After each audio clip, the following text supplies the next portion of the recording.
একজন এমন আছে যার এক জোড়া জুতা দিয়ে 5 বছরও চলে যায়, যিনি নতুন করে জুতা কেনার শখ দেখে না, যিনি নতুন কাপড় কেনার ইচ্ছা যার অন্তরে জাগে না, উনি সন্তানদেরকে নতুন নতুন দিতে চায়।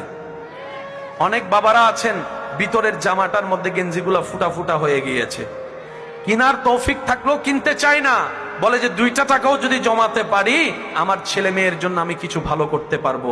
এটার নাম বাবা। কথা বলেন ঠিক কিনা? জগৎকে বুঝতে দেয় না, শরীর লোড নেওয়ার ক্ষমতা নাই, তারপরও 50 বস্তা কেজি চাউল এখানে কাঁধের উপর নিয়ে রাখে। রোদের তাপ সহ্য হয় না, শরীর চলে না। যখন শরীর জবাব দিয়ে দেয় তখন মন থেকে শরীরকে শোনায়, তুই যদি থেমে যাস ঘরে তো বাজার যাবে না, তুই যদি থেমে যাস বাসা ভাড়ার বিল তো দেওয়া হবে না, তুই যদি আজকে থেমে যাস সন্তানের মুখে তো খাবার যাবে না। ওই চিন্তা করে করে ওভারলোড নিয়ে যিনি রোদের মধ্যে ঘাম জড়ায় জড়ায় ওভার পরিশ্রম করেন তিনি আমাদের বাবা। কথা বলেন ঠিক কিনা? বাবাদের কষ্ট দেখা যায়, ওনারা দেখতে দেয়। এখানে অনেক আমার ভাই বোনেরা আছেন, মাইকের আওয়াজ শুনছেন হয়তো, যাদের মনের একটা ধারণা আমার বাবা আমাকে ভালোবাসে না, আমার বাবা আমাকে দেখতে পারে না। মনে রাখবেন ভাইয়েরা, মারা ভালোবাসা দেখাই দিতে পারে, প্রকাশ করে ফেলতে পারে, বাবারা না ওই প্রকাশ করতে পারে না, ওনাদের ভালোবাসা গোপনে গোপনে থাকে।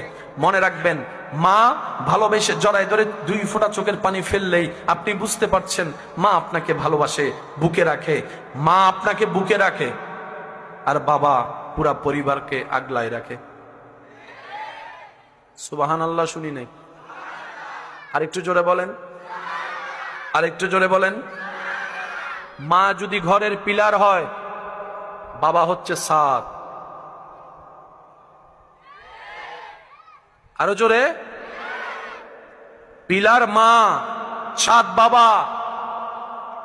মাদের ভালোবাসা মাথায় হাত বুলিয়ে কপালে চুমা দিয়ে প্রকাশ করে, আর বাবাদের ভালোবাসা প্রকাশ হয় শাসন দিয়ে, বকা দিয়ে, মার দিয়ে। কারণ দুজনেই যদি নরম হয় সন্তান কখনো পড়তে বসবে, সেজন্য মা আদর দিয়ে আগলায় রাখে, বাবা শাসন দিয়ে সন্তানকে এলাকার মধ্যে, পরিবারের মধ্যে, পৃথিবীর মধ্যে টিকার ব্যবস্থা করে দেয়।